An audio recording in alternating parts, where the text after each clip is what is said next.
Tema renungan kita hari ini, siapa yang sebenarnya mencari? Mari kita berdoa. Tuhan, terima kasih kami punya kesempatan untuk merenungkan firman-Mu. Ajari kami terus. Dalam nama Tuhan Yesus kami berdoa. Amin. Saudara, kita sering mendengar dorongan untuk mencari Tuhan, untuk mengejar persekutuan dengannya. Namun saat kita membuka hati dan firman Tuhan, kita menemukan kenyataan yang mendasar dan yang mengejutkan. Kita tidak mencari Tuhan sejak awal. Rasul Paulus dalam Roma 3 ayat 11 ia mengutip perjanjian lama. Paulus menuliskan diagnosis yang sangat menusuk. Dia katakan demikian. Tidak ada seorang pun yang berakal budi. Tidak ada seorang pun yang mencari Allah. Saudara, sejak kejatuhan pertama manusia, naluri alami manusia bukanlah mencari penciptanya, melainkan justru bersembunyi dari Tuhan. Seperti yang dilakukan Adam dan Hawa di Taman Eden, bukan? Naluri kita yang rusak lebih memilih mencari kesenangan, mencari kenyamanan atau pengakuan diri.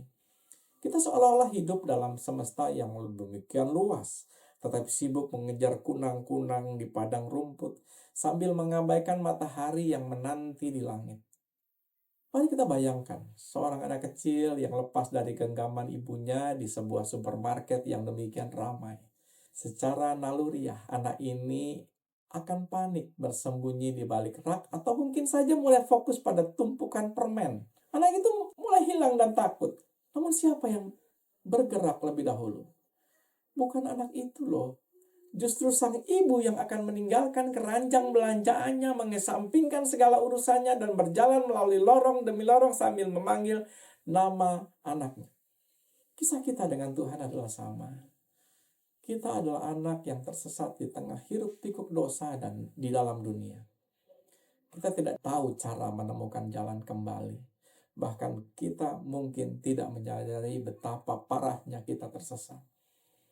Tetapi kabar baiknya adalah Allah adalah ibu yang mencari, bukan anak yang menunggu.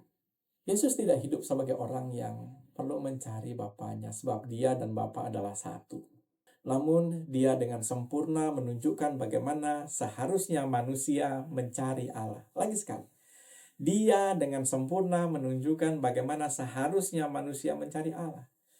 Yesus menjadikan misi Bapa sebagai satu-satunya tujuan hidupnya. Dia berkata, makananku ialah melakukan kehendak Dia yang mengutus aku dan menyelesaikan pekerjaan. Yohanes 4 ayat 34. Secara teratur, ia menarik diri ke tempat yang sepi untuk berdoa.